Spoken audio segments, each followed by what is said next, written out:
Canarias encara la recta final del curso educativo. En poco más de un mes se acaban las clases en los centros educativos, pero antes, el 4 de junio, arranca la nueva pero vieja PAU para los alumnos que terminan el bachillerato. Además, las esperadísimas oposiciones para maestros, profes de primaria y secundaria y FP, o una ley educativa para regular la atención a la diversidad que no encuentra todo el consenso que debería. Retos de los que hablaremos en el programa de hoy con José Manuel Cabrera, viceconsejero de Educación del Gobierno de Canarias.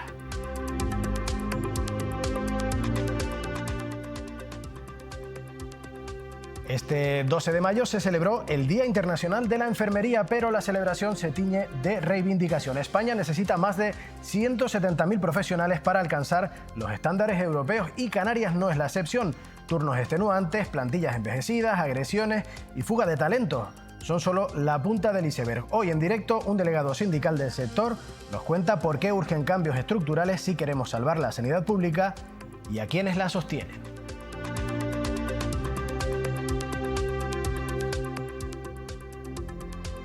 Y hoy en Canarias 8 nos iremos al mar de Canarias desde distintos prismas. En primer lugar, por el preocupante estado de las playas.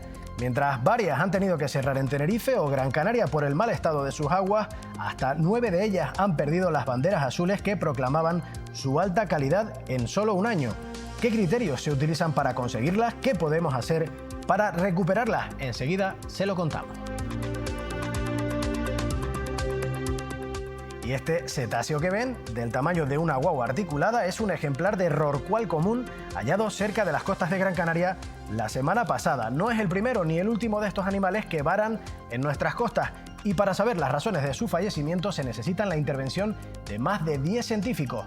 Conoceremos todos los detalles del trabajo de la IUSA, el grupo de investigación liderado por Antonio Fernández en estos casos que requieren que los especialistas se introduzcan en el interior de la ballena.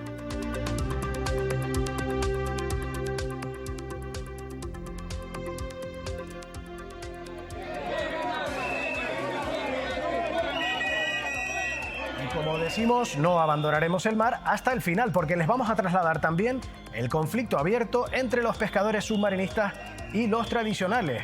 Los primeros dicen que estos últimos les impiden acceder a todo el litoral para pescar, que tienen restringido al 20% de la costa de Canarias. La protesta se calentó, de hecho, en el exterior del Parlamento de Canarias.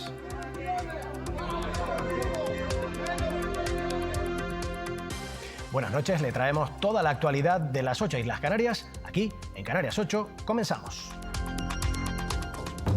Caja 7, comprometidos con nuestra gente, te ofrece Canarias 8.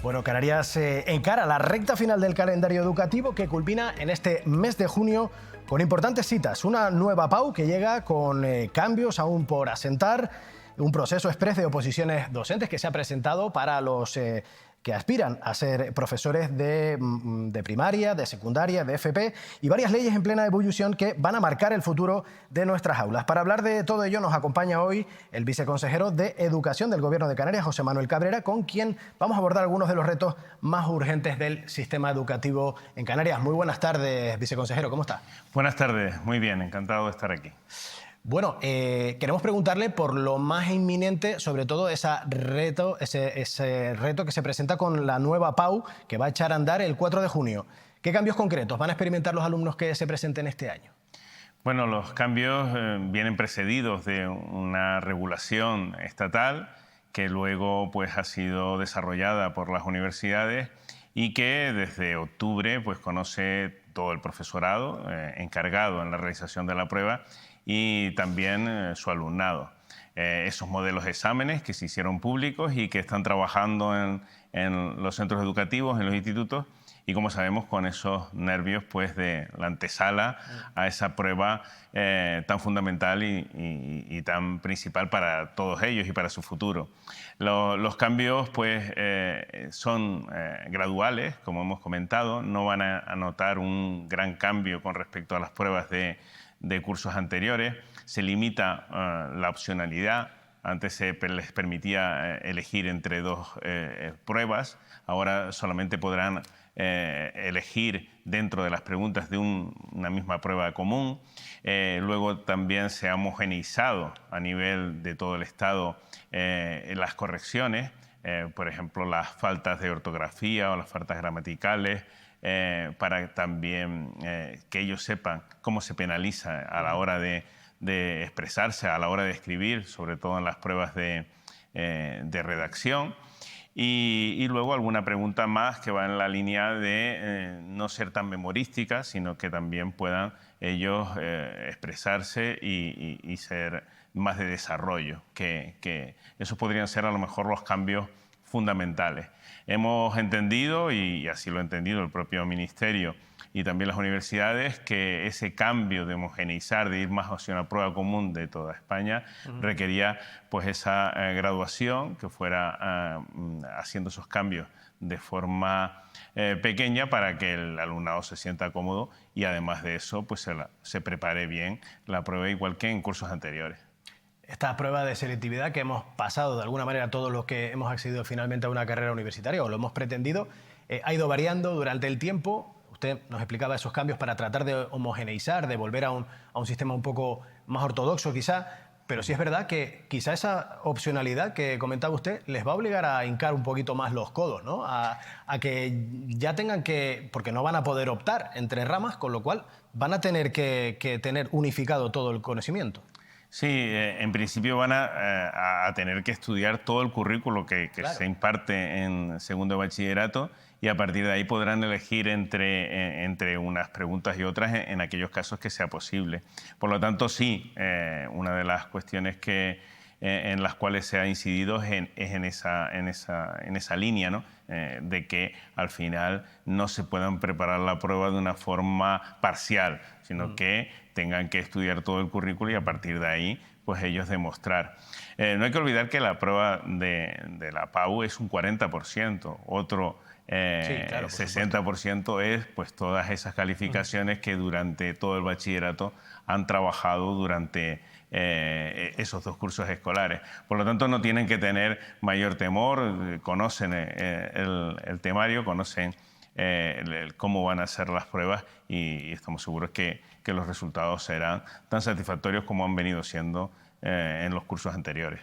Una buena reflexión, sobre todo para aquellos que vuelcan todas sus esperanzas, ¿no?, en esta prueba como si fuera lo único que les fuera a dar el paso a la universidad. Pero es verdad que siempre, con el tema de la selectividad, de la PAU, de la EBAU, como se llame, en los últimos tiempos existe ese pequeño debate acerca de la desigualdad entre las comunidades autónomas. ¿Cree que este nuevo sistema va a terminar por fin con esa polémica?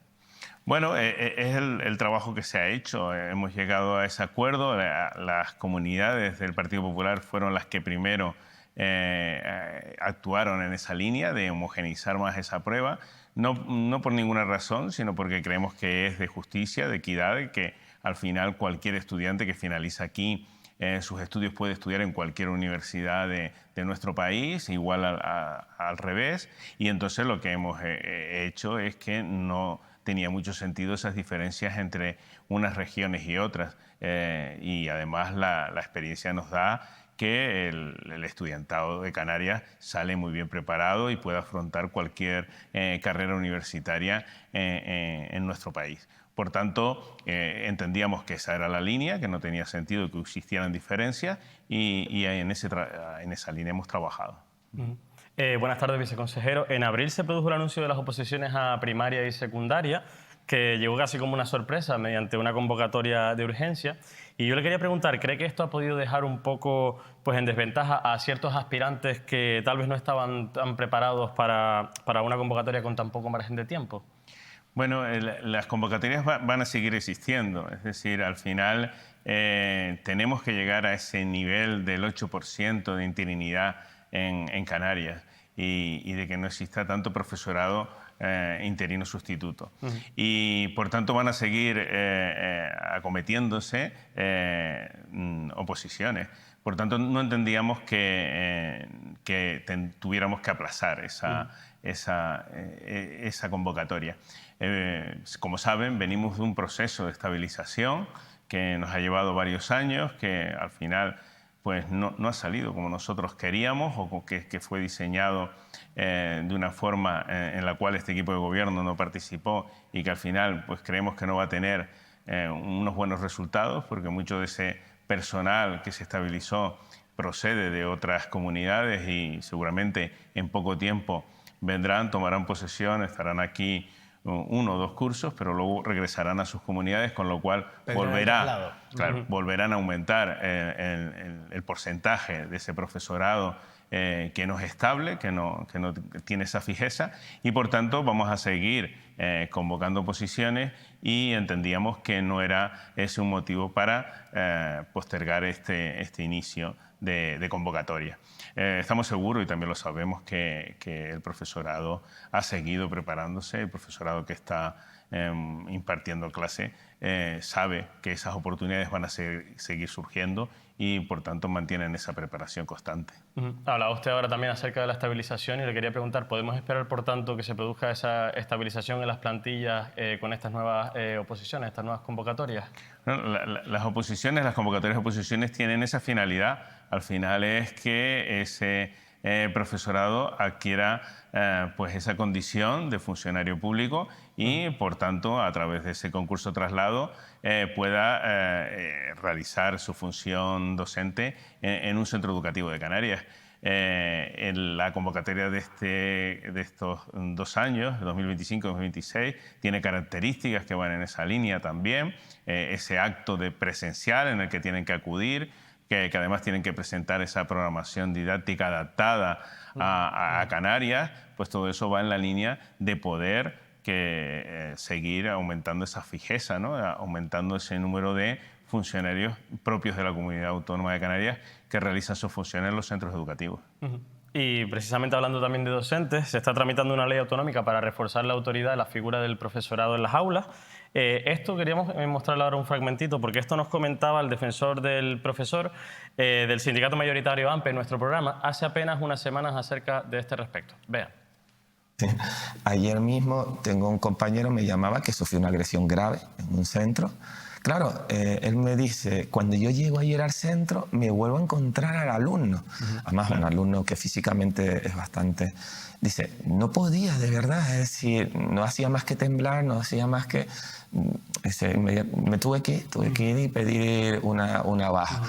Pero claro, esto estamos hablando de también un hecho puntual que ocurre, pero y todos los días sufrir esas vejaciones, eso no poder dar clase, hay un desgaste emocional que lleva a una desafección con la profesión, con el trabajo, a eso que ha sido el sentido de tu vida, perderlo. Y claro. Bueno, ya lo han escuchado ustedes y, señor Cabrera, le quería preguntar, viendo ahora el caso de este ejemplo, ¿no?, que nos mencionaba la figura del defensor del profesorado, en relación con el borrador de ley que le comentaba antes, le quería preguntar en qué estado se encuentra esta ley y qué prevé exactamente. Bueno, esta ley que se va ahora a gestionar en el Parlamento y que se va a tramitar, pues está en un estado de redacción el último borrador, y en principio lo más destacable va a ser pues todo eso que comentaba el defensor del profesorado, ¿no? Ese cuidado que necesitamos de nuestros docentes. Cuidado a través de atención psicológica en algunos casos, o atención también judicial si fuera necesario. Hay que decir que al final esta convivencia que se produce en los centros educativos son casos afortunadamente aislados, que se producen en poca proporción. Pero sí es verdad que no se debería producir ninguno. Y ahí tenemos pues que trabajar todos en esa línea. La sociedad tiene que volver a reconocer la autoridad del profesorado, y tienen las familias que trabajar con el profesorado en cada uno de los centros educativos. Porque al final todos trabajamos para lo mismo, que es para que nuestros chicos y chicas tengan la mejor educación, tengan también adquieran mejores valores, y unos valores importantes son el respeto, ¿no? El respeto y esa consideración de autoridad. Por tanto, desde la Dirección General de Personal, con la Viceconsejería de Educación y la Consejería, estamos trabajando para poder ultimar todos esos servicios que van a ayudar al profesorado a poder desempeñar su trabajo en las mejores condiciones y, por tanto, que esa convivencia que se produzca en los centros educativos sea la que debe ser, ¿no? Señor Cabrera, usted, de hecho, es inspector educativo. En su experiencia, desde que comenzó a tener relación con los centros, ¿usted considera que ha habido una merma de la sensación de autoridad que pueda tener la jerarquía que tiene un docente, un profesor de primaria, secundaria en un aula con respecto a tiempos pasados y ahora? Bueno, al final los hechos y los datos nos dicen que han aumentado esos casos, ¿no? Muchas veces porque se produce también esa sensación de que no es necesario mantener ese respeto, esa cordialidad en el propio aula para desempeñar esa función tan importante que es la enseñanza y la formación. Como digo, desde mi experiencia son casos puntuales. Afortunadamente en Canarias no tiene un problema generalizado de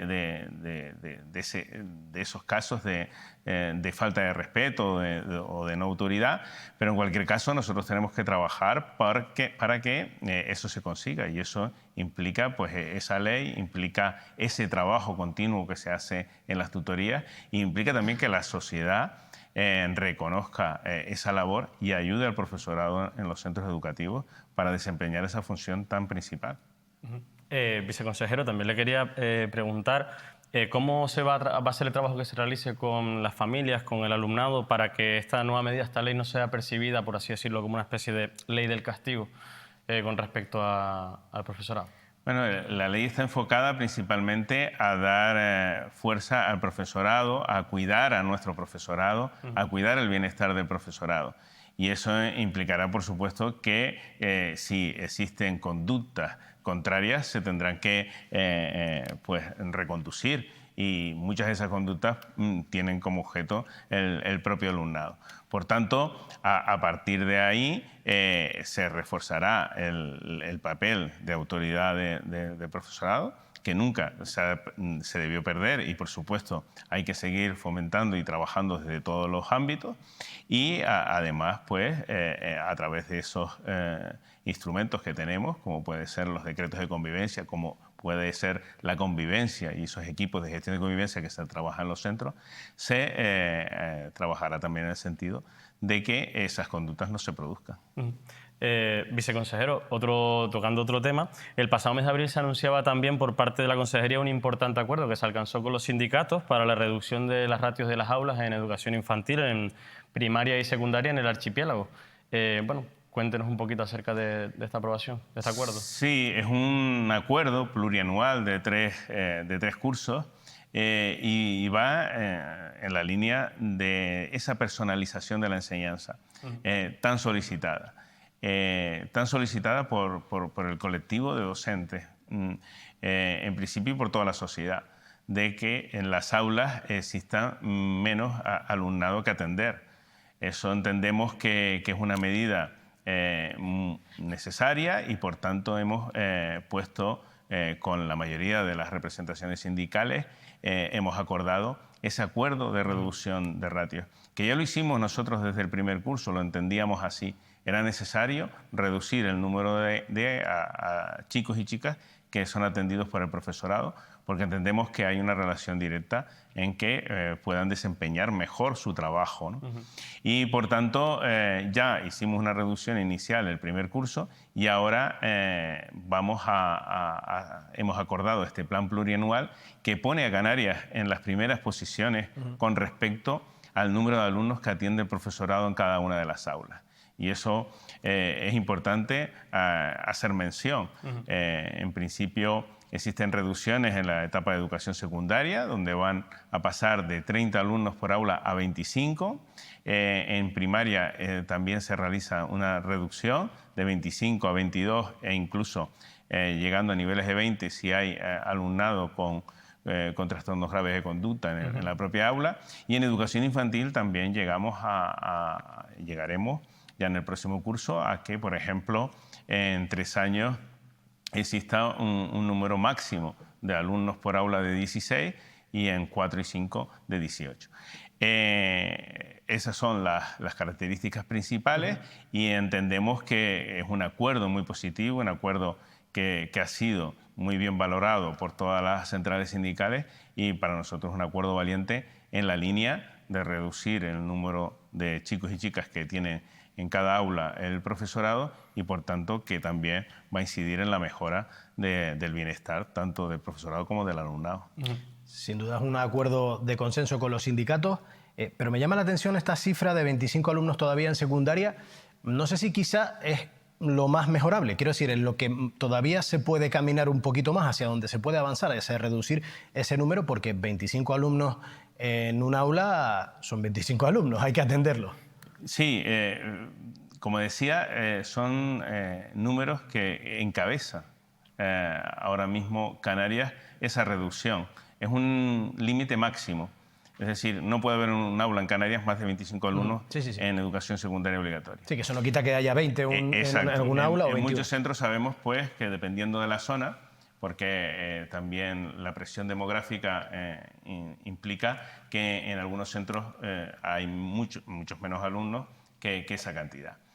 Vamos a seguir mejorando esa cifra, pero es verdad que llevamos muchos años con una cifra que estaba casi establecida en esos 30, que no se había cambiado desde 1991, solamente el curso anterior a la llegada nuestra se mejoró en primero y segundo de la ESO y nosotros creo que hemos hecho una apuesta fuerte para reducir ese número como digo, a esos 25 alumnos como máximo por clase y por tanto esperamos que sea una medida que va a beneficiar mucho pues, la docencia en Canarias.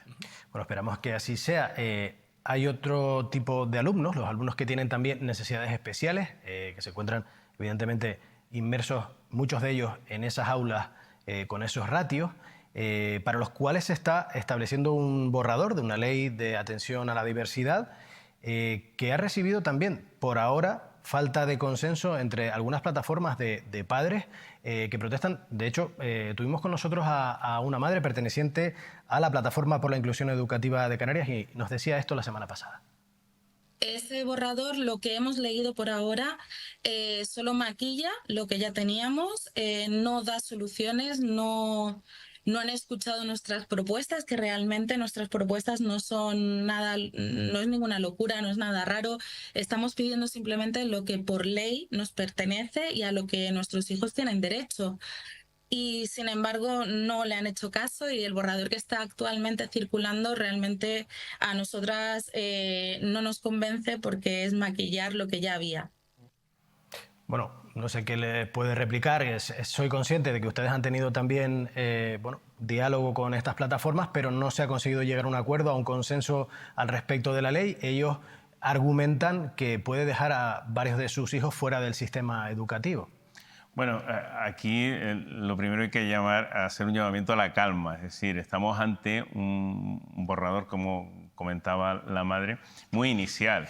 Y de ese texto inicial al texto definitivo de ese decreto de atención a la diversidad, que además luego tendrá que desarrollarse y que tendrá que concretarse mucho más, van a haber muchos cambios. Ahora mismo lo que se está haciendo a través de la Dirección General de Ordenación de las Enseñanzas e Inclusión, lo que se está haciendo es hablando con cada uno de estos colectivos. Se les está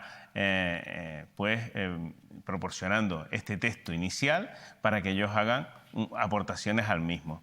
Y como digo, de este texto al texto definitivo habrán muchos cambios. Está claro que la inclusión ahora mismo es un tema fundamental, un tema prioritario de esta Consejería de Educación. Y esa inclusión, para que sea real y efectiva, depende de varios factores. Uno de ellos es de que existan esos recursos estamos incrementando los recursos. En estos 2 cursos se ha aumentado el profesorado, por ejemplo, de audición y lenguaje. Para el próximo curso va a haber un aumento considerable del personal de orientación educativa en los centros de Canarias. Asimismo, también se ha incrementado el presupuesto del profesorado, que ayuda al profesorado de los auxiliares educativos, del profesorado de enfermería escolar. Hemos pasado de 13 millones de euros a 21 millones de euros y seguramente se seguirá incrementando. Es decir, ese es un ámbito en el que tenemos que trabajar. Hay que proporcionar esos recursos, hay que dar autonomía a los centros, y otro es el que comentábamos, que es también esa modificación legislativa necesaria, donde tenemos que sentarnos todos y alcanzar ese consenso. Las familias, el personal técnico de la consejería, para buscar lo mejor para cada uno de los chicos. Es decir, lo que no debemos perder es que el interés superior del menor de cada uno de estos niños está por encima de todo. Y por tanto, tenemos que buscar esa modificación normativa que, como digo, implica más cosas, implica que existan más recursos personales y materiales en los centros educativos, implica también modificación de las estrategias educativas, implica formación del profesorado para trabajar con esa diversidad que nos encontramos hoy en las aulas, y por otra parte esa modificación normativa, ese decreto de atención a la diversidad que está comenzando a andar y que requerirá pues, ese consenso de todas las partes para buscar esas directrices al final que conllevarán a que el alumnado sea lo que tiene que ser, que sea el que tiene el foco principal y el interés superior del menor esté salvaguardado. Bueno, pues veremos si finalmente ese borrador consigue todo el consenso. En todo caso, usted estaba hablando también de falta de recursos o de necesidad de mejora de esos recursos. Canarias siempre ha arrastrado un déficit histórico en infraestructuras educativas. ¿Qué inversiones están previstas de aquí a que termine la legislatura? Sobre todo para modernizar centros. Entiendo que en muchas de las islas que no son capitalinas, que a lo mejor arrastran un déficit mayor. Sí, bueno, se han presentado diversos planes, principalmente pues, muy conocidos. El plan de mejora de las infraestructuras del sur de Tenerife, con esa construcción de 10 nuevos centros, de 17 mejoras y ampliaciones de centros educativos. Como sabemos, el sur de Tenerife, entre otras zonas, es una zona que tiene una presión demográfica grande y hacen falta mayores infraestructuras. Y también se ha presentado un plan más a largo plazo, del 2024 al 2035, donde se ha trabajado con cada una de las islas, con los cabildos, con los ayuntamientos, y se ha valorado pues esos recursos que hay que disponer. Es un plan ambicioso que implica por encima de 230 millones de euros en ese plazo, y que va a conllevar a poner pues, la mejora de las infraestructuras que necesita nuestra comunidad. A su vez, como también en este aspecto, pues seguimos trabajando con los ayuntamientos. Como saben, el mantenimiento también de las instalaciones de los colegios es competencia de los ayuntamientos a través de convenios para mejorar esas instalaciones, y también pues, con los cabildos se han creado convenios para esa creación de zonas de sombra tan necesarias y esa mejora de instalaciones. Como vemos muchas veces, no solo es la Consejería de Educación, sino que deben intervenir también pues, otros organismos, también los cabildos, el ayuntamiento, e ir todos, porque al final la labor es de todos, la labor es para nuestros jóvenes, ir todos en la misma línea para mejorar las infraestructuras educativas de nuestra comunidad. Bueno, pues veremos qué tal funciona esa transversalidad de la que estamos hablando, en la que se implican varias consejerías, y nosotros le agradecemos la presencia con nosotros. Veremos cómo sigue continuando este curso, que son 4 años en realidad, ¿no? Veremos cada fin de curso, siempre se hace una pequeña reválida de cómo va el sistema educativo, de las mejoras que va teniendo y las notas finales que se entregarán pues cuando termine la legislatura, entiendo, para su gobierno. ¿Ustedes van a por la matrícula de honor? Siempre. Al final la ilusión está ahí, y si no tuviéramos ilusión y ganas de trabajar, lo que tendríamos que hacer es dar paso a otros, ¿no? Yo creo que aquí nos jugamos el futuro de nuestros chicos y chicas, de nuestros jóvenes, y por eso trabajamos, por eso todas esas iniciativas, por eso todas esas líneas de trabajo, y por eso esa necesidad de que todos vayamos a una y de esa colaboración institucional y colaboración también de la sociedad y de las propias familias con los centros educativos. Yo creo que estamos en un punto donde tenemos que lograr eso y si lo logramos sacaremos esa calificación final.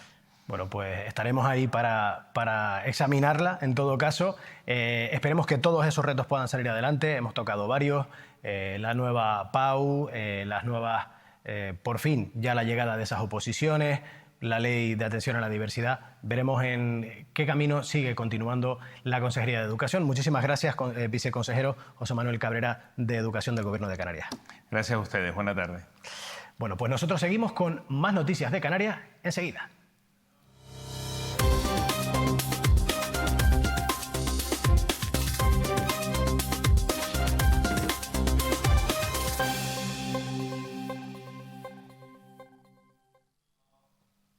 Y como les decíamos, vamos con la actualidad más inmediata, que en este caso Daniel Afonso pasa por ese trágico accidente de esta mañana en La Gomera, un fallecido en un accidente de guagua. Así es, Carlos, ese accidente mortal que sucedía esta mañana en La Gomera. Alrededor de las 9 de la mañana se producía ese vuelco de una guagua de transporte regular en la carretera GM2 que conecta San Sebastián con Alajeró con 21 personas a bordo. Hay que decir que hay que lamentar de momento el fallecimiento de una mujer de 73 años de edad y un total de 10 heridos, 3 de ellos con carácter grave. Todos están siendo atendidos entre el Hospital Nuestra Señora de Guadalupe y los centros hospitalarios de Tenerife, además de la atención psicológica que se está brindando pues, al esposo de la persona fallecida en este caso, según ha informado el Cabildo de La Gomera en una rueda de prensa hace apenas una hora. El accidente provocó un importante colapso de tráfico en la zona, pues esta vía es la única de entrada y salida al sur de la isla, pero ya se ha reabierto a la circulación. Por último, hay que decir, Carlos, que el Cabildo Gomero ha habilitado 2 números de teléfono de información para los afectados por el accidente, el 922 14 02 10 y el 922 14 02 19. Pues ahí queda esa información de servicio público y de utilidad para aquellos que se hayan visto afectados o que quieran conocer información acerca de sus familiares o amistades en este trágico accidente. También recordar que el Servicio Canario de Salud ha hecho un llamamiento para aquellas personas que puedan acudir a donar sangre precisamente para los heridos. Y nos vamos rápidamente también a La Palma, porque ya son 3 los apagones que han ocurrido en la Isla Bonita en estas últimas 2 semanas. El 1, el 8 y el 11 de mayo, más de 19.000 usuarios se han visto sin suministro energético, ante lo que el Cabildo ha exigido al Gobierno de Canarias y a las empresas encargadas de la red que se realicen investigaciones para aclarar estos hechos. Pues bien, Endesa ha asegurado que 2 de ellos, el primero y este último, el tercero, el del 11 de mayo, tienen que ver con las obras de una empresa cerca del antiguo aeropuerto de Breña Baja. La Consejería de Industria y Energía Palmera continúa reclamando al Gobierno canario y estatal que actúen ante lo que consideran una situación grave y estructural. Y victoria judicial para los autocaravanistas de las Islas Canarias. Una sentencia del Tribunal Superior de Justicia del Archipiélago les da la razón en su contencioso para conseguir una exención del impuesto de matriculación para las personas con movilidad reducida y obliga a Hacienda a hacerse cargo del pago. La Asociación de Autocaravanistas de Tenerife, ACAT, avisa que este fallo del Tribunal Superior de Justicia de Canarias sienta un precedente y que otros 16 usuarios ya han judicializado idénticas situaciones. El hecho de que hayamos ganado gracias a nuestros socios, en este caso por la demanda presentada, pues supone un antes y un después, jurídicamente hablando, ¿no? Hemos abierto la puerta o derribado el muro, en este caso burocrático y judicial, para que nuestros socios y resto de autocaravanistas con discapacidad que tengan ese problema puedan acudir a la justicia, y por lo menos ya tenemos un precedente sentado a través de ACAT Tenerife. Sí. Socios nuestros, unos 15 aproximadamente, que son socios de ACAT, que han presentado a la compra de la autocaravana pues el certificado médico de discapacidad. Hay diferentes discapacidades y entonces en base a eso se aplica la exención. Y nos vamos a Fuerteventura porque ya está en funcionamiento el centro que ofrece el servicio de atención 24 horas para mujeres víctimas de agresión sexual en esta isla. Ha arrancado este pasado jueves con 4 trabajadoras sociales, 3 psicólogas, una jurista y un administrativo con el objetivo de asistir íntegramente a las víctimas de cualquier violencia sexual y fomentar el cambio social a través de iniciativas dirigidas a prevenirla y a combatirla.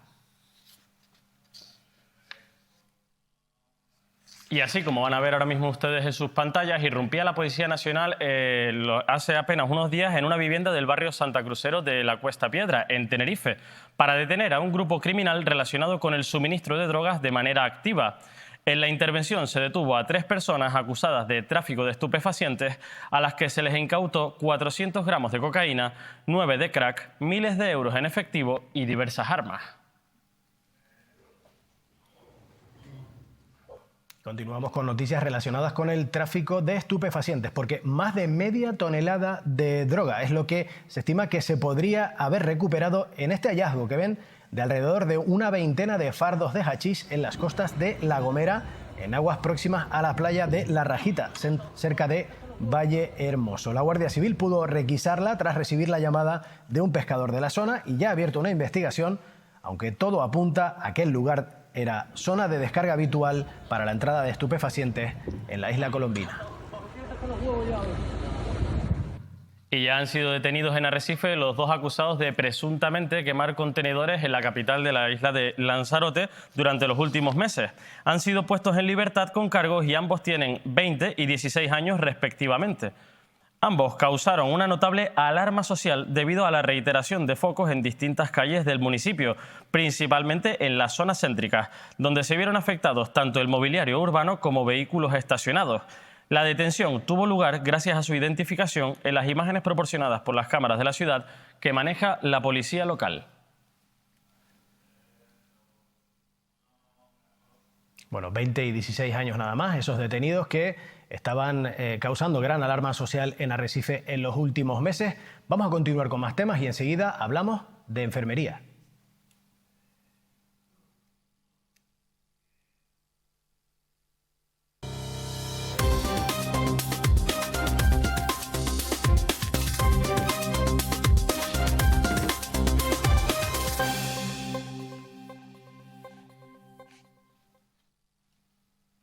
Y es que este lunes, Dani, se celebraba el Día Internacional de la Enfermería con una realidad que es bastante preocupante para el sector. Así es, Carlos, y es que enfermeras, enfermeros y técnicos en cuidados auxiliares de enfermería son la base invisible, pero esencial del sistema sanitario. Lo saben bien quienes, desde la atención primaria a la UCI, lo dan todo en cada turno. Sin embargo, este 12 de mayo, Día Internacional de la Enfermería, lo que más se escucha son palabras como abandono, precariedad o sobrecarga. España necesita más de 170.000 profesionales para igualarse a Europa y Canarias arrastra un déficit crónico que amenaza con colapsar la atención. Para hablar de ello, hoy nos atiende un delegado sindical y enfermero en Tenerife para explicarnos por qué esto no es solo un problema laboral, sino un problema pues, de salud pública. Hablamos con José Ignacio Bárcenas. Buenas tardes, José Ignacio. Buenas tardes, ¿qué tal? Señor Bárcenas, le quería comenzar preguntando que en Canarias se estima que hay una falta de unas 2.480 enfermeras para alcanzar pues, un nivel de atención adecuada. No parece que los datos alienten mucho a la celebración de ese Día Mundial, de su Día Internacional, como comentábamos ahora, sino más bien a la concienciación que hay en torno a la necesidad de su trabajo. ¿Cómo está afectando este déficit en su día a día? El déficit es muy importante porque al final hay muchísima falta de enfermeros. Entonces el problema, sobre todo en los hospitales, es a nivel de la entrada en urgencias. No hay suficiente personal para poder atender la cantidad de pacientes que entran diariamente por las urgencias de los hospitales. Y después en los centros de salud también hay otro problema estructural, ya que todo paciente que entra tiene que pasar por un triaje de enfermería para poder ser visto por el médico. Entonces muchas veces solo hay a lo mejor 1 o 2 personas por turno para poder ver todos esos fuera de hora que entran tanto por hospitales como por los centros de salud de atención primaria. Y eso es un problema ya estructural de base. Necesitamos que contraten más enfermeros. Y claro, como los contratos son muy precarios, el problema es que después no, los enfermeros se están yendo casi todos a países europeos, porque al final ganan mejores sueldos y tienen menos cantidad de pacientes que ver. Señor Bárcena, le quería comentar también como dato, tengo por aquí, en el año 2024 se registraron 544 agresiones a enfermeras en el archipiélago, lo que supuso un aumento del 23% con respecto al año anterior. ¿Qué medidas están reclamando desde el sindicato para que se pueda frenar también, en este caso, este tema de la violencia creciente hacia las enfermeras y los enfermeros?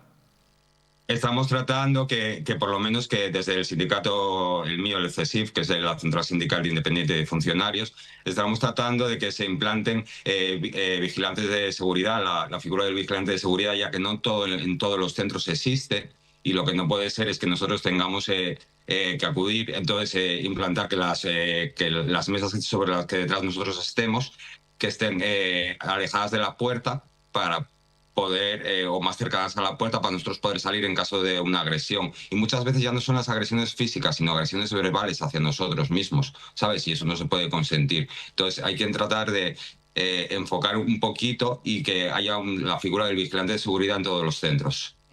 Señor Bárcena, yo le quería preguntar en qué medida esta situación, buenas tardes, de algunas agresiones que se están produciendo tienen que ver con el propio hartazgo del paciente. Es decir, ¿cree que el clima que se está dando dentro de los centros de salud puede ser también parte del causante de ese malestar y que por eso se establezca quizá un ambiente de mayor violencia?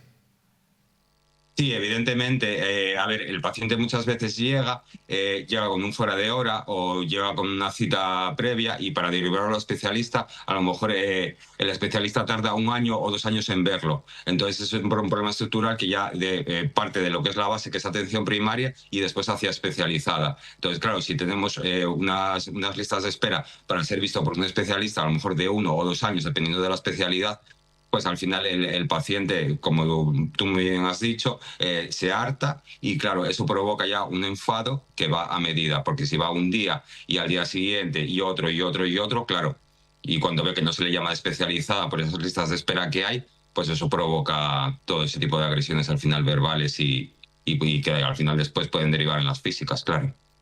Bueno, eso entiendo que genera también una especie de sensación de olla a presión, ¿no? En la que hay un círculo vicioso que se va retroalimentando, que además se ve perjudicado por las malas condiciones laborales que pueda tener el personal, porque tengo entendido que también se está produciendo una gran fuga de talentos hacia otros lugares en busca de una mejor situación laboral. Claro, evidentemente. El problema básico es que más de la mitad de los enfermeros que están haciendo la carrera aquí en las islas, al final se acaban yendo a otros países europeos por el ratio de pacientes, porque tienen muchísimo menos ratio de pacientes y al final se van y tienen muchas mejoras económicas, cobran muchísimo más a nivel en otros países europeos. Ahora hay una fuga muy importante hacia Noruega. Antes era hacia Inglaterra, pero ahora se están yendo a Noruega casi todos. De hecho, bueno, hablando de esas situaciones laborales, tengo por aquí datos. Canarias lidera en salarios de enfermería, pero también en temporalidad. Casi 1/3 exclusivamente tiene la plaza fija y casi la mitad está en situación de temporalidad o con trabajos eventuales. Entiendo que es complicado mantener un estilo de vida, mantener una familia, si no se sabe qué va a ser de uno dentro de 6 meses, trabajando en un entorno que además es hostil. Claro, evidentemente ahora estamos con un proceso de estabilización que se está retrasando bastante, que bueno, no solo es a nivel de enfermería, sino a nivel de todas las categorías, pero se supone que Europa había puesto un plazo y Canarias todavía seguimos con ese proceso de estabilización que todavía no se ha resuelto ninguna categoría. ¿Sabes? Que es de toda la gente que está temporal, es decir, con interinos o todo este tipo de contratos eventuales, y todavía no se ha resuelto eso, que en el resto de comunidades de España ya casi todas han resuelto todo este proceso de estabilización que vino por parte de Europa.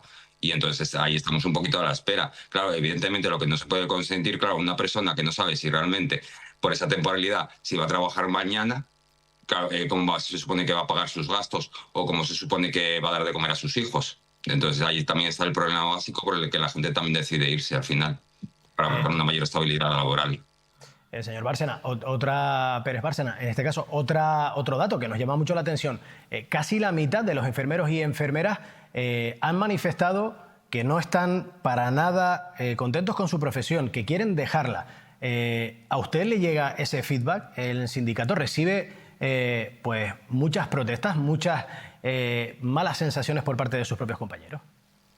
Sí, evidentemente. Hay un problema también básico. Se supone que bueno, la formación es algo inherente a nuestra profesión, ¿sabes? La formación continuada. Pero evidentemente si después, desde las gerencias, tanto de atención primaria como de atención especializada, no te dan esa posibilidad de formación, tú pides a lo mejor un día para esa formación y después te dicen que no, que si no te toca en tu turno de trabajo tienes que ir igual. Entonces, claro, lo que no puede ser, hay que tener una conciliación también familiar. Y evidentemente, si no tenemos esa posibilidad de esa formación continuada, porque nos obligan a ir en otro turno que no sea fuera de nuestro horario laboral, al final eso crea un problema también estructural. Y claro, en las unidades lo que no se puede permitir que muchas veces meten a gente en unidades como puede ser urgencias o UBI, a gente que realmente nunca ha estado allí. Entonces, claro, al final eso crea un problema de base porque no das una atención de calidad al paciente.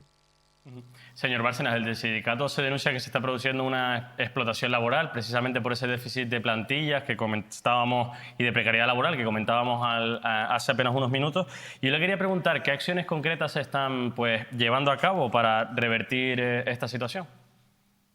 Estamos intentando tratar de reunirnos tanto con la Consejería de Sanidad y después a nivel nacional también, que ya se ha hecho, se han intentado reuniones, pero tampoco realmente la ministra de Sanidad tampoco da unas soluciones claras a todo este problema estructural que hay de base. Entonces, estamos intentando ahí mantener unas reuniones y si no, pues ya estamos realizando alguna movilización al respecto. Bueno, nos consta que además ahora llegan, si no estoy mal informado, las elecciones, de hecho, sindicales para la representación de los trabajadores del sector de la enfermería. Pero sí me gustaría que quizá usted, para cerrar esta entrevista, nos pueda comentar, ya que venimos de esa conmemoración del Día Internacional de la Enfermería, ¿qué mensaje le gustaría transmitir a la ciudadanía? A esa ciudadanía que también, igual que ustedes, sufren el sistema sanitario con cierto déficit que padecemos. Sí, el mensaje que quiero transmitir es principalmente que nosotros hacemos todo lo que podemos desde nuestro trabajo, ¿vale? Y entonces lo que tienen que tener es un poquito de paciencia muchas veces y tratar de ver las cosas también desde el punto de vista nuestro, que nosotros muchas veces estamos sobresaturados de trabajo, estamos sobresaturados de pacientes y ya llega un momento que ya no damos para más. Entonces lo que tienen que tener es un poquito de calma. Nosotros siempre tratamos de atenderlos en el mejor ámbito posible y desde la mejor manera que tenemos nosotros, que por lo que hemos estudiado, evidentemente. Entonces, y además, algo inherente a nuestra profesión es cuidar del paciente. Y eso es que tengan calma y que nosotros hacemos todo lo que podemos desde ese momento.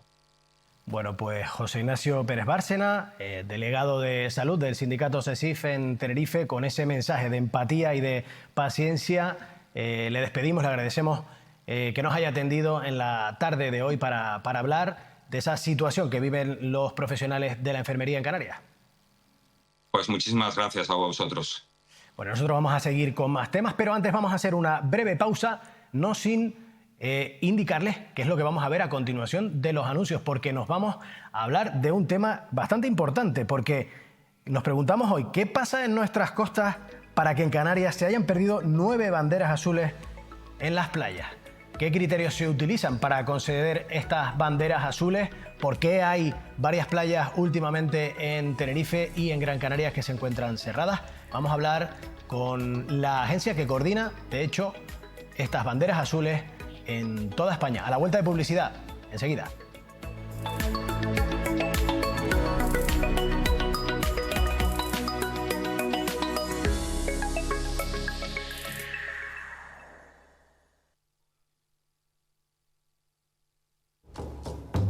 Caja 7, comprometidos con nuestra gente, te ofrece Canarias 8.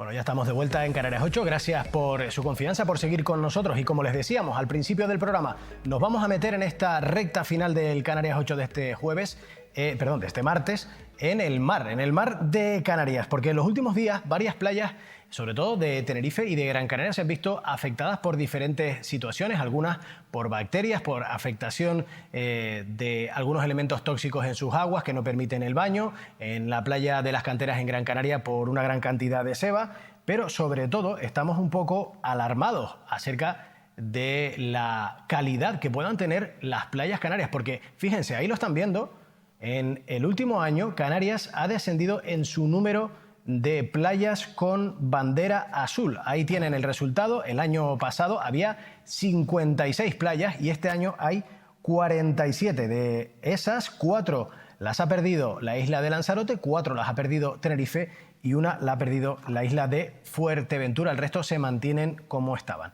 Para profundizar en estos criterios de evaluación y comprender un poco mejor los desafíos actuales que enfrentan a las zonas de baño natural del archipiélago, vamos a hablar con Pepe Palacios, que es el presidente de ADEAC, la Asociación de Educación Ambiental y del Consumidor, la entidad que coordina este distintivo. Muy buenas tardes, señor Palacios. Buenas tardes. ¿Qué tal? Muchas gracias por atendernos. Este año Canarias, como decía, ha perdido 9 banderas azules. ¿A qué factores podemos atribuye ADEAC esta disminución? Bien, yo quiero dejar muy claro que no ha perdido. Voy a dejar los datos clarísimos. 5 de esas 9 no se han presentado. Una en Arona, 1, en Garachico 2, en La Oliva 1 y en Teguise 1. Evidentemente, si no se presentan al programa Bandera Azul, no se les puede otorgar la bandera. Y 4 de esas 9, 4 tienen un servicio de socorrismo incompleto y que nosotros llevamos advirtiendo ya hace varios años, concretamente al Concello de Tías, en Lanzarote, que si no mejoraban el servicio de socorrismo podrían perder la bandera azul. Y al jurado, nuestro jurado de bandera azul en España, ratificado por el jurado internacional, entendió que no podían tener bandera azul. Y finalmente, quiero dejar claro que en Tenerife también, en el municipio de Adeje, hay un incumplimiento de costas que es algo vital para poder tener bandera azul.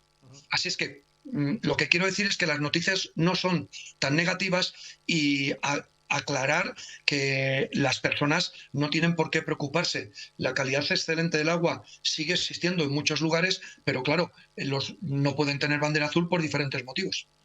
Claro, pero en todo caso sí es verdad que en Canarias siempre hemos, de alguna manera hecho bandera, precisamente, valga la redundancia, de estas banderas azules, de la calidad de nuestras playas y en todo caso quizá esas playas de esas costas de las que usted habla que no se han presentado o que no han recibido el distintivo por incomparecencia, también es porque previamente ya podían intuir cuál iba a ser el resultado, ¿no?, de esa evaluación, entiendo. Es posible. Yo, de cualquier manera, siempre que tengo ocasión, aprovecho para animar a todos los municipios de Canarias, por supuesto a todas las islas, porque tenemos banderas azules en 7 islas de Canarias y animo a los municipios a que trabajen para conseguir la bandera azul. Nuestra bandera es un distintivo de calidad, es una entidad que no tenemos ánimo de lucro, con una relación increíblemente positiva con cantidad de municipios, más de 260 en toda España, con 13 comunidades autónomas, las dos ciudades autónomas, Ceuta y Melilla, y yo creo que a Canarias y a España le viene muy bien subir constantemente el número de banderas azules en sus playas. Así es que dejo muy claro que nuestra asociación está disponible para asesorar, para ayudar, para apoyar a los municipios canarios a seguir mejorando.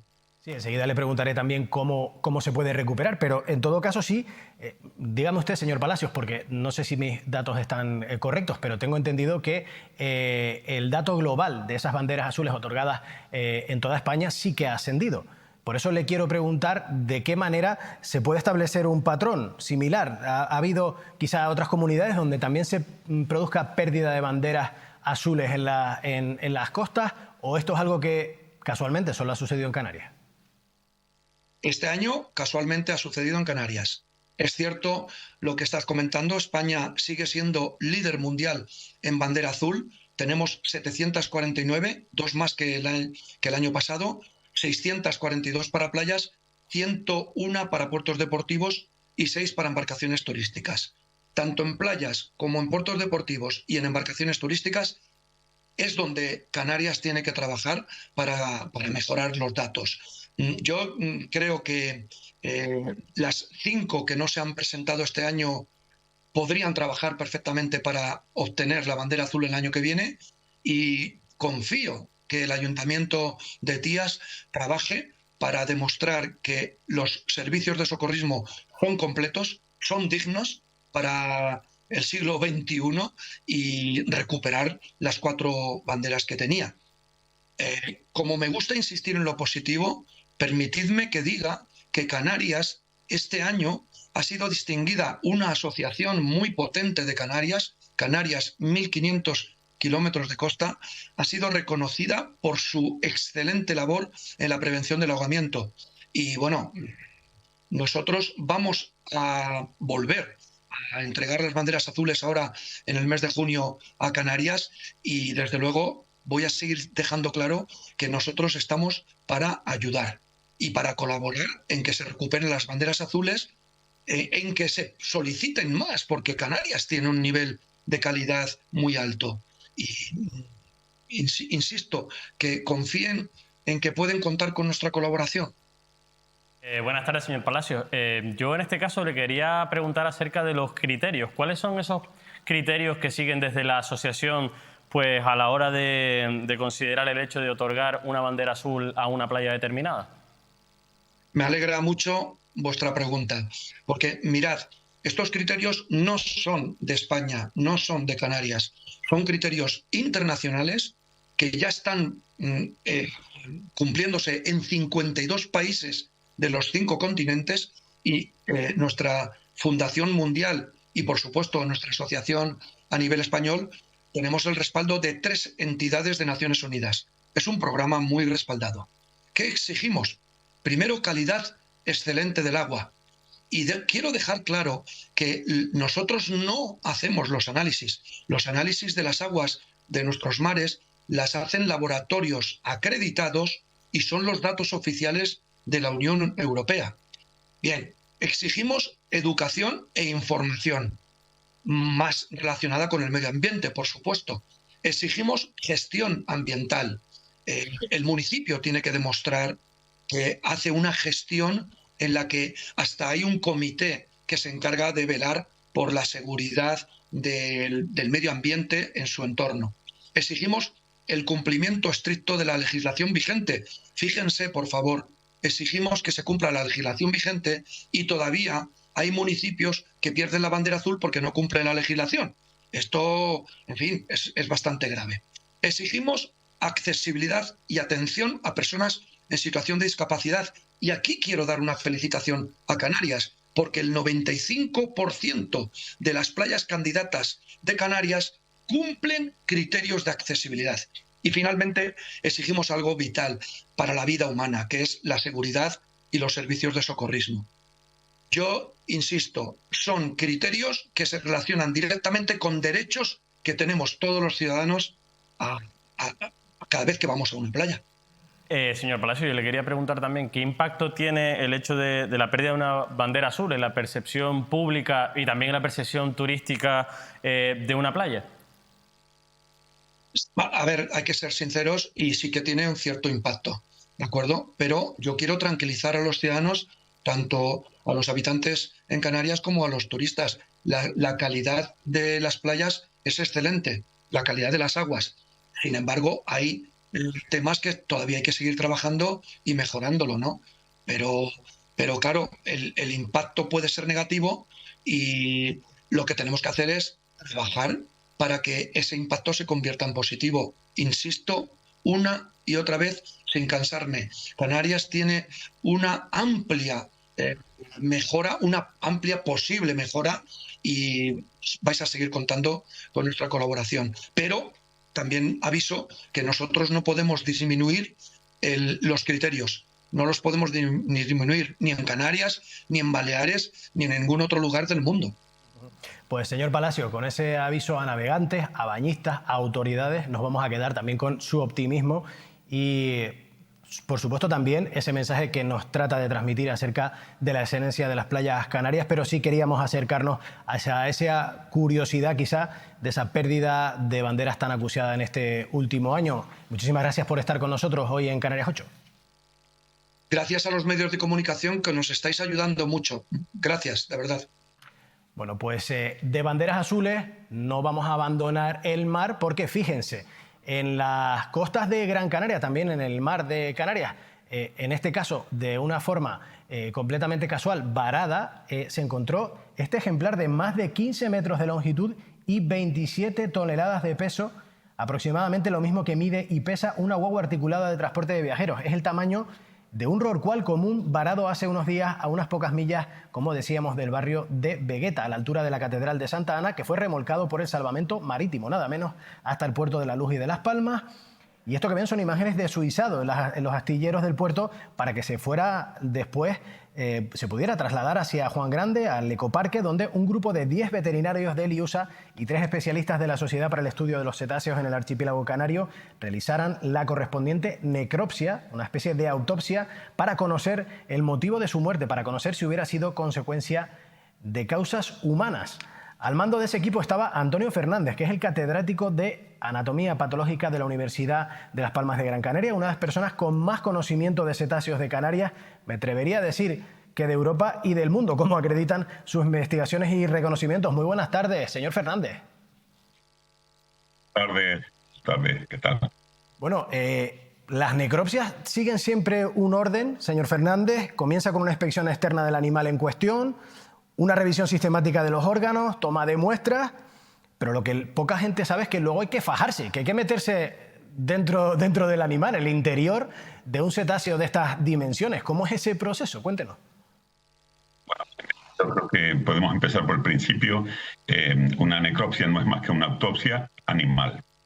El procedimiento es un procedimiento reglado, protocolizado, que igual que se hace en humana, pues bueno, se hace en animales y por supuesto hay que acceder, no solo, bueno, las observaciones externas ya usted la ha comentado, pero luego hay que acceder al interior para intentar, bueno, ver qué ha ocurrido, para ver si hay lesiones que podamos luego conjuntamente interpretar para cómo hacer una aproximación a las causas de la muerte. Entonces hay 3 cavidades fundamentales donde hay que entrar, por decirlo de forma directa, ¿no? Una es la cavidad abdominal, con todo el tracto gastrointestinal, ahí tenemos también, bueno, los riñones, tenemos el urogenital, este era un macho, y la parte torácica con los pulmones, el corazón, etcétera, etcétera, y la parte del cerebro. El cerebro no pudimos acceder a él. La verdad que bueno, necesitamos en esto una logística mucho más adecuada. Ustedes se pueden imaginar un animal de 18 metros y casi 30 toneladas. Y bueno, ahí en la foto la estáis viendo. Sí pudimos acceder a la parte de la boca, a la parte de las barbas, a la parte de donde se inicia toda la parte del tracto, bueno, por donde se ingiere el alimento, y también y en parte pudimos acceder a la cavidad torácica de los pulmones, el corazón. Y bueno, ese es el procedimiento, un procedimiento muy protocolizado, sistemático, y que lo que intenta es inspeccionar todos los órganos, puesto que todos los órganos son importantes, si bien a la hora de la interpretación de la causa de la muerte hay órganos más vitales, como ustedes pueden entender, ¿no? Por ejemplo, el corazón, el riñón o el cerebro mismo.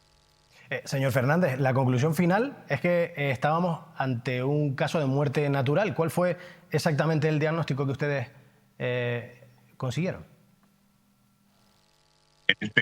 Como puedes entender, la primera parte es abordar la parte de la necropsia, y en la necropsia in situ, y luego tomar las muestras para los análisis laboratoriales. Pudimos descartar, pues sobre todo, pues no lesiones de las conocidas relacionadas con actividad antrópica, como por ejemplo el tema de posibles colisiones que hubiese tenido pues unas lesiones importantes externamente, o bien, marcas a veces de interacción con pesca, que tampoco... Bueno, la parte conocida de actividades antrópicas, en principio la hemos descartado, puesto en un lugar mucho más bajo en la clasificación, y hemos visto que el animal tenía unos problemas pulmonares que tenemos que analizar más a fondo, porque tenía una neumonía por aspiración.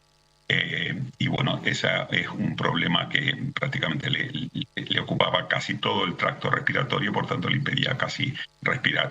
A partir de ahí tenemos que hacer análisis laboratoriales, fundamentalmente microbiológicos, virológicos, etcétera, para descartarlos, también toxicológicos en algunos casos, porque no tenía contenido estomacal, o sea, llevaba, entendemos que con una semana o dos sin alimentarse, pero sí se había alimentado, o sea, no era un animal que tuviese un proceso de enfermedad consultivo, que estuviese delgado, etcétera, etcétera, o como los podemos ver en otros casos. Por tanto, estamos en esa parte de análisis laboratoriales para reunir los resultados y ver, qué causas pueden estar relacionadas y conocidas, y si no, pues también, como siempre, y así ha ocurrido en Canarias, que hemos descrito en algunos casos algunas nuevas enfermedades o algunas nuevas patologías en los cetáceos varados. Precisamente estamos hoy aquí en Azores, en el Congreso Europeo de cetáceos, con más de 500 especialistas, y bueno, estamos presentando algunos de los trabajos que hacemos en Canarias, algunos muy novedosos. Sí, precisamente por esas causas le quería preguntar, porque, aunque no haya sido una causa que tenga que ver con la interacción del ser humano, ¿se ha podido producir algún otro tipo de cambio en su entorno que pudiera indicar el fallecimiento de este tipo de animales? Quiero decir, cambios en las temperaturas, en la alimentación. ¿Algo podría derivarse de este análisis que queda todavía por hacer, o ya eso, con el descarte que ustedes han hecho de la actividad entrópica, queda completamente eliminado de la ecuación? Yo creo que sí, la parte antrópica sí, hombre, indirectamente, evidentemente, a todos, a nadie se nos escapa que hoy el mundo, en esta situación globalizada de cambio climático, con muchos cambios, pues tienen efectos indirectos, pero no efectos directos, porque este animal, creemos que entre que la causa actúa y la muerte es un periodo relativamente corto, o sea que no estamos barajando esas relaciones tan indirectas de las condiciones en las que hoy el océano pues está cambiando, ¿no? Yo creo que este es un caso muy interesante. No está descrito esas neumonías por aspiraciones, además aspiración del propio alimento, y estamos, incluso aquí intentaremos reunirnos con especialistas que trabajan en el mar con estos grandes cetáceos, a ver si ellos pues también nos pueden aportar el conocimiento del comportamiento, etcétera, etcétera, porque un macho, evidentemente, aunque era de 18 años, pues no es un año, es un animal ya muy adulto, sino está en una situación intermedia. Entonces, si fuese muy joven, pues sí se podría interpretar que a veces no se adaptan bien cuando ya se separan de sus madres, etcétera, etcétera, pero no es el caso. Entonces, es un caso realmente interesante. Es interesante también descartar la actividad antrópica directa, porque indirecta podemos siempre pensar en muchas cosas, pero incluso en la parte alimentaria, en las biotoxinas, etcétera, etcétera, vamos a intentar entrar también, porque yo creo que hay que tener siempre la mente muy abierta, porque así es como se descubren, se diagnostican nuevas patologías, nuevas enfermedades, nuevas causas, para luego poder, en cierta medida, tratarlas y prevenirlas, ¿no? Buenas noches, señor Fernández. Yo le quería preguntar, en los últimos 15 años, tengo por aquí el dato, han varado en Canarias un total de unos 15 ejemplares de rorcual común. De ellos, 7 acabaron en las costas de Gran Canaria. ¿Cómo calificaría usted el estado actual de los corredores de cetáceos de Canarias? Pues yo creo que, vamos a ver, no son muchas muertes. Realmente también la pregunta siempre es cuántos encontramos de los que realmente mueren, porque al fin y al cabo el mar, aunque cada vez parece más pequeño, el mar es bastante grande, ¿no? Sin duda, yo creo que yo no soy un súper especialista en esto, pero sí tengo las cosas bien claras. Canarias es sin duda un un área de biodiversidad que, bueno, única, ¿no? Y además, siendo canario, pues siempre le ponemos lo reforzamos ese acento, y evidentemente es un patrimonio que es un patrimonio de todos, ¿no? Entonces, en ese contexto, pues evidentemente, hoy por hoy, y en este congreso se está viendo, cada vez los mares y los océanos cada vez son menos, por decirlo de alguna forma, sanos, ¿no? Existen mucha contaminación acústica, existe mucha contaminación química, existe, bueno, aquí hay trabajo, por ejemplo, en la parte de los plásticos, que bueno, que es para realmente no solo preocuparse, sino verdaderamente espero que nos estemos ocupando, ¿no? Entonces, Canarias en sí mismo, la probabilidad de que las actividades humanas, directas o indirectas, pues afecten a lo que es esta fauna, porque hay mucha más fauna. A veces estos son animales pues mucho más mediáticos, que la gente le pone mucho más interés, pero sí, de la fauna va mucho más allá de los cetáceos, y concretamente Canarias. Y Canarias sin duda tiene una gran riqueza. Estamos hablando de cetáceos, pero en muchos más animales, ¿no? Y en fauna y en flora también, ¿no? Sin duda Canarias, yo creo que a nadie se nos escapa que, bueno, que tenemos un impacto bueno, de actividades humanas increciendo, ¿no? Y sin duda yo creo que todos estamos pendientes y todos estamos, bueno, poniendo ya el punto en el que, bueno, Canarias tiene un crecimiento demográfico alto. Bueno, en fin, yo en esto tampoco quiero entrar a ser alguien que opine más de la cuenta, sino opine desde su perspectiva de veterinario, que es el que se encarga de la salud y el bienestar de los animales, y un especialista que se encarga de determinar causas de la muerte, ¿no? Yo creo que la actividad antrópica sin duda tiene es una de las causas que provoca enfermedad, patología y sin duda muerte, ¿no? No es excesivamente preocupante, pero sin duda, mira, nosotros en Canarias, desde el momento que diagnosticamos los casos concretamente de los sifios y su varamiento y muerte por maniobras militares asociadas a la utilización de actividad de sonares antisubmarinos en la maniobra, se limitaron, se restringieron, se eliminaron desde el año 2004, y aquí en este propio Congreso somos la referencia mundial en cómo, sobre la base de la ciencia, el resultado de la ciencia, se tomó una decisión que es una moratoria, que particularmente, bueno, esos varamientos eran frecuentes en Fuerteventura, ¿recuerdan? Y hoy por hoy, hasta el día de hoy, no ha vuelto a haber varamientos masivos.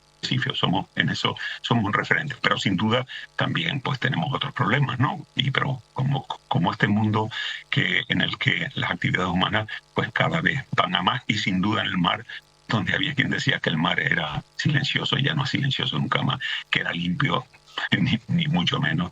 Bueno, en fin, yo creo que tampoco quiero poner el énfasis en todo lo negativo, porque también tenemos muchas cosas positivas que se han hecho. Entre ellas, de hecho, señor Fernández, me consta que también existe una excelencia investigadora que se ha reconocido, de hecho, sin ir más lejos, la semana pasada en su propia universidad, al grupo de investigación que usted dirige, ¿no? La verdad que sí. Bueno, yo ya sabes que en esto, pues bueno, pues soy el mayor de ellos. También llegué para crear la Facultad de Veterinaria, ¿no? Y bueno, lo más interesante de todo esto es que, como comenté en el discurso, bueno, empezamos en un mercado, ¿no? Los inicios no fueron fáciles, y nos pusimos también a formar veterinarias. Hoy por hoy ya solo hay que ver la nota media con la que entra en la Facultad de Veterinaria, así, y no solo en esa formación, que es fundamental, sino también al servicio de lo que veterinaria debe resolver problemas de su entorno, ¿no? El sector primario en Canarias no es un sector grande, sino un sector pequeño, y ahí hemos estado también, pero particularmente hemos mirado hacia el mar en nuestras obligaciones de atender a la salud y el bienestar animal, y también de los productos animales que van al consumo humano, ¿no?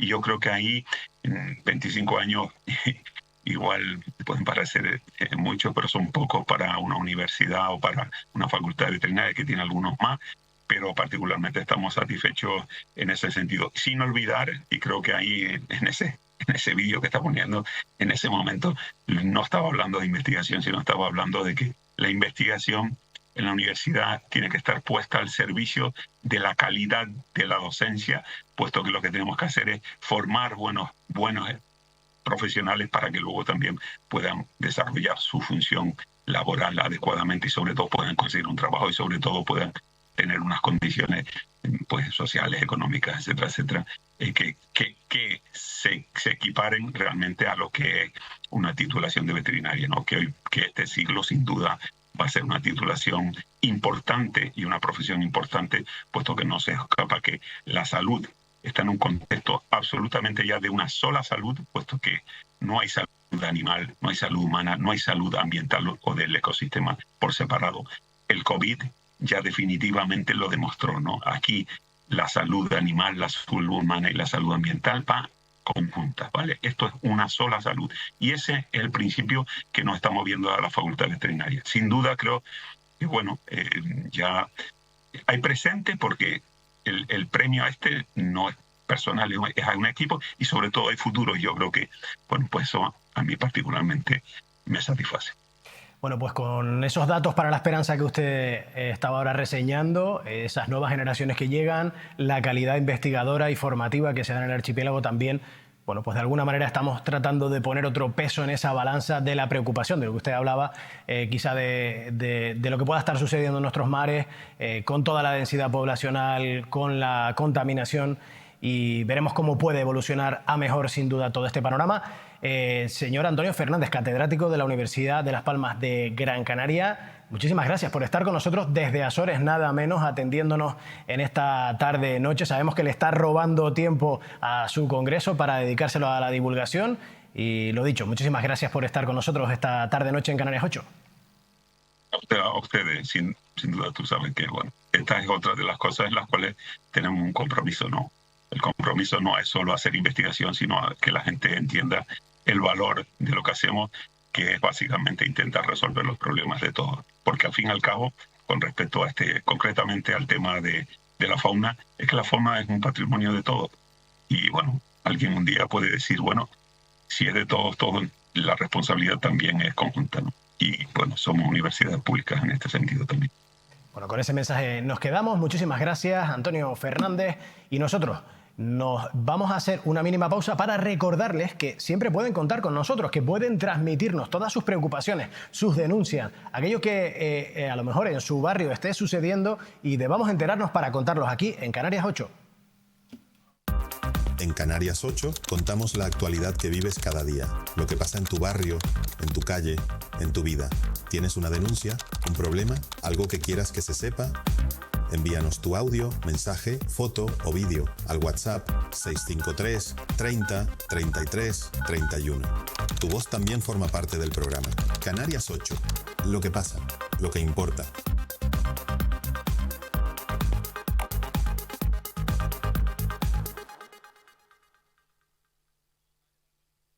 Programa y vamos a hablar ahora de una polémica que también nos llegó precisamente a través de este canal, a través de las denuncias que ustedes nos pueden enviar, como han visto ahí, que en este caso ha trascendido un poco más allá porque llegó incluso al Parlamento de Canarias. Hablamos del enfrentamiento, en este caso, de la pesca recreativa submarina con el de la pesca profesional.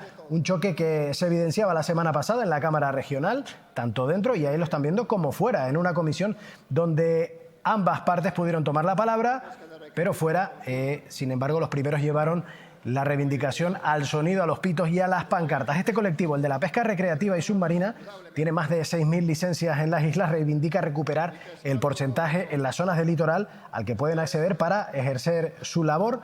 Nos está atendiendo ya desde Fuerteventura José Landa, que es miembro de la Asociación Canaria de Pescadores Submarinos. Muy buenas tardes, señor Landa. Buenas tardes. José, ¿qué porcentaje de costa pueden ustedes actuar y por qué? ¿Y por qué en Canarias existe esta restricción y en el resto de España no? Explíquenos, por favor. Bueno, aquí en Canarias tenemos acceso al 20% del litoral canario, más o menos, quiero decir. Y esto viene desde hace 40 años, cuando se perdió el Banco Canario Sahariano para Canarias. La flota se concentró aquí y entonces pues presionaron para que les dieran algunas ventajas, y el único colectivo débil que encontraron para poder quitarle algo pues fue a la pesca submarina, que somos los que menos practicamos y entonces todavía menos. Entonces nos limitaron el acceso al 80% del litoral canario, sin ningún estudio, sin ninguna justificación científica. Simplemente por la presión, vamos a decir, del lobby de la pesca profesional, y aquí seguimos todavía. Ahora enseguida abordamos esa parte, pero ustedes sobre todo denuncian que tenían ya una promesa política para abordar este tema, para aumentar esa restricción. ¿Qué explicaciones les han dado a ustedes, las instituciones? Bueno, pues es verdad que había una promesa por parte del presidente Clavijo y del consejero de Agricultura y Pesca, Navrey Quintero, en que ya pues atendieron nuestros argumentos y dijeron que en esta legislatura iban a solucionar el tema de la zonificación, que iban a llegar a una solución. Pero eso sí, nos emplazaron para una mesa de trabajo junto con el sector profesional. Y entonces, pues, visto que el sector profesional se negaba, pues bueno, nos pidieron que llevásemos un acuerdo, o sea, nuestra propuesta, y que el sector profesional también llevase la suya para consensuar un arreglo. Y nosotros llevamos la nuestra, es más, accedimos a que no fuera el 100% del litoral, sino que se hiciera por fases, para que fue una cosa progresiva, pero el sector profesional no llevó ninguna propuesta, se levantaron de la mesa y dijeron que no. Y bueno, pues más que un enfrentamiento entre el sector profesional y el sector deportivo, lo que sí hay es una defensa del sector recreativo submarino ante el sector profesional, contra el cual no tenemos nada, no tenemos ningún problema en que ellos pesquen, faltaría más, pero lo que no podemos permitir es que sea a costa de nuestra libertad, de nuestro derecho a ir a un mar público y a coger un pescado público en el resto del litoral donde pueden pescar todos los demás. A colación de esto, después de esa petición que ustedes hacen, se sienta la mesa de pesca en el Parlamento de Canarias la semana pasada con participantes de ambos sectores. Y claro, evidentemente también se pronuncian los pescadores profesionales. Estos eran parte de sus argumentos. Vea. Nosotros no tenemos nada en contra de la pesca recreativa. Yo tengo un montón de amigos y me encanta que pesquen recreativamente y que disfruten de ese ocio. Problema, ellos pueden realizar la actividad. Es simplemente una petición ambiciosa de expansión. Simplemente. Y que esa petición ambiciosa de expansión ahora mismo no tiene cabida y no tiene posibilidad de convivir con el sector profesional de pesca.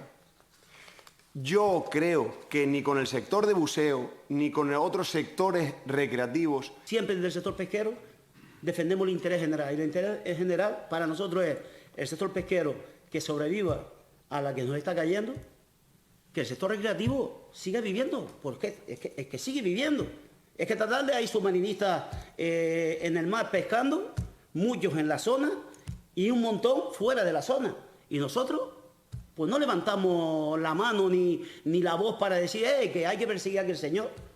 Hay un tema de control e inspección que tiene el Gobierno de Canarias que no es suficiente. Y esa es la realidad. La propuesta que le hicimos al Gobierno de Canarias que era imposible. Era imposible abrir toda la zona porque ni hay estudios, ni hay control. Y luego lo que dije al principio, que quiero que me dijiste sobre el tema de la ciguatera. Cuidadito con la ciguatera.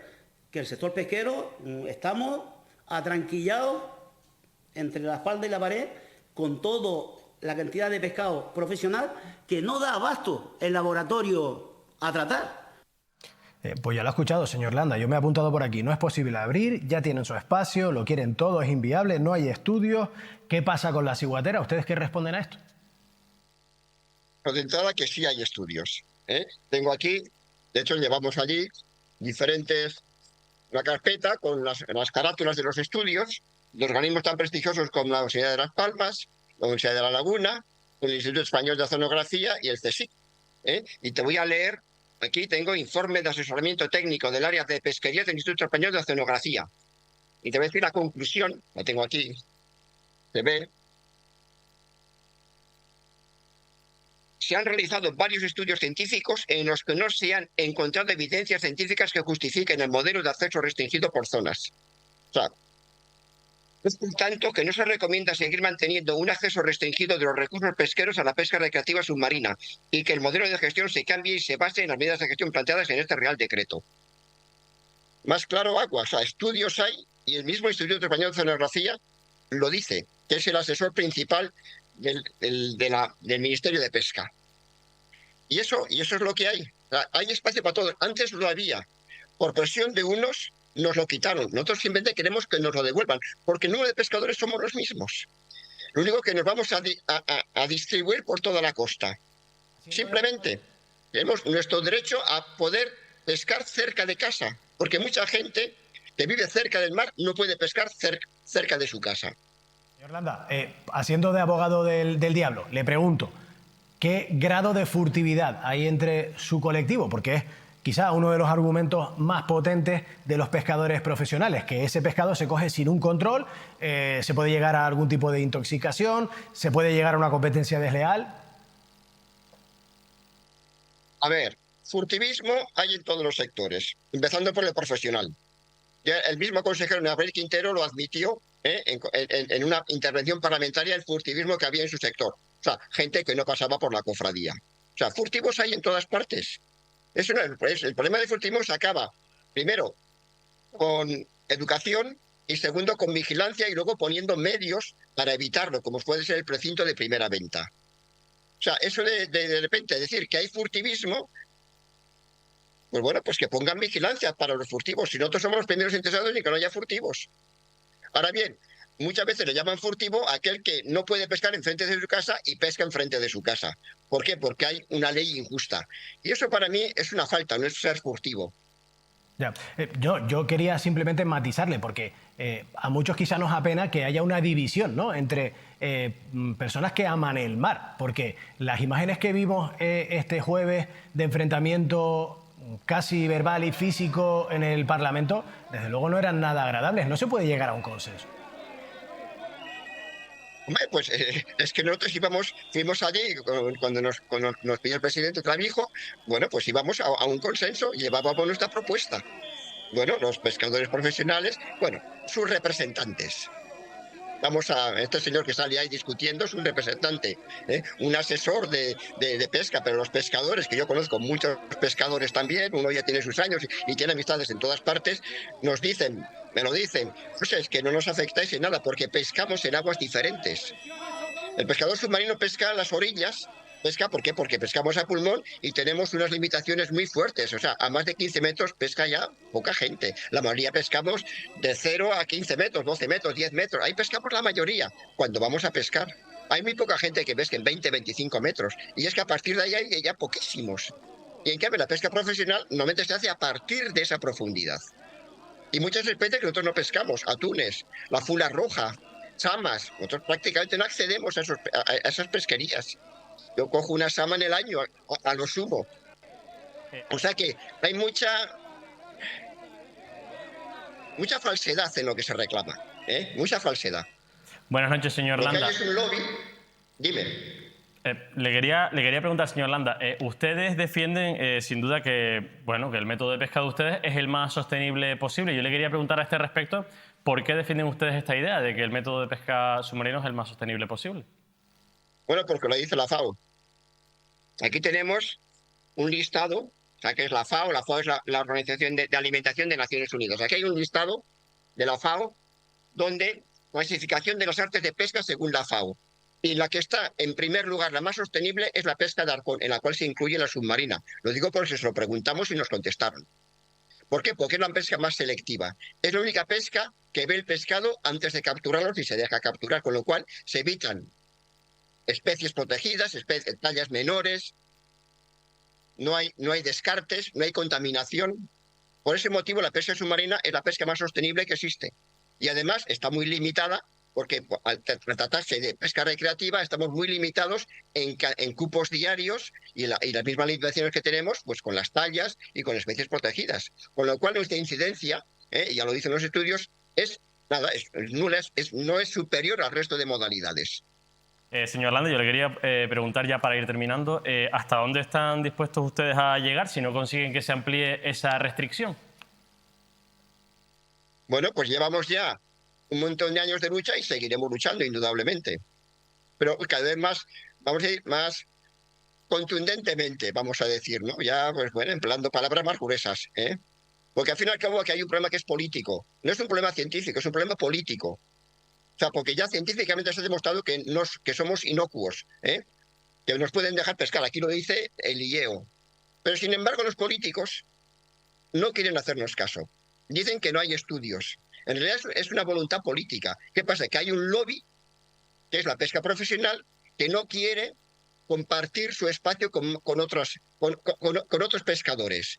Han podido con nosotros, pero lo intentaron con el jigging, prohibiendo el jigging, lo intentaron con el kayak, lo intentaron con el carrete eléctrico. No somos los únicos a los que quieren limitar.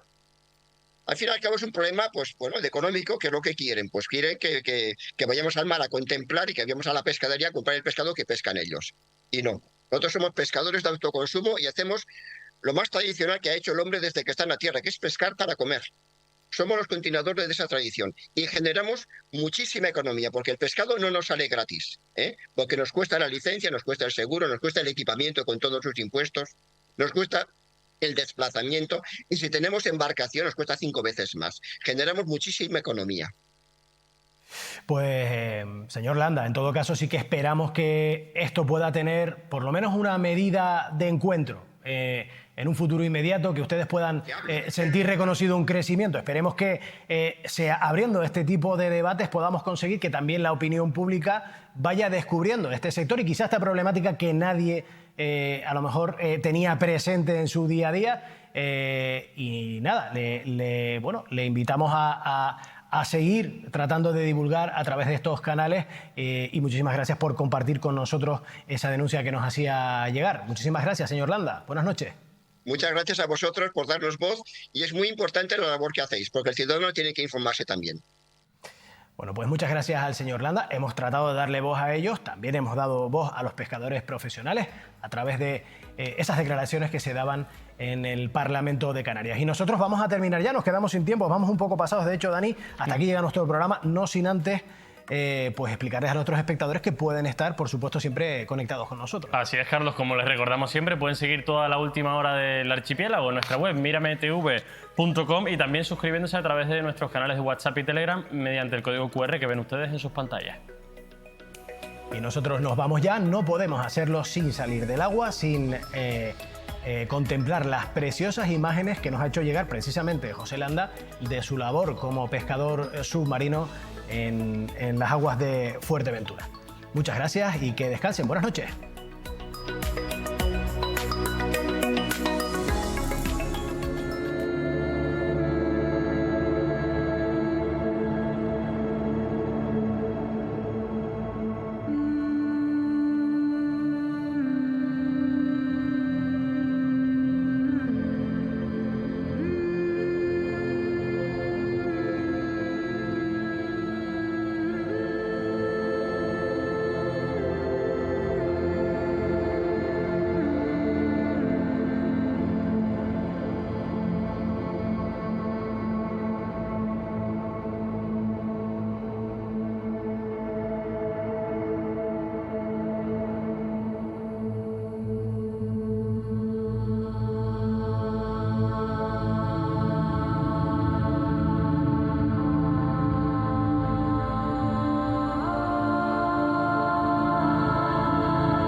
Caja 7, comprometidos con nuestra gente, te ofrece Canarias 8.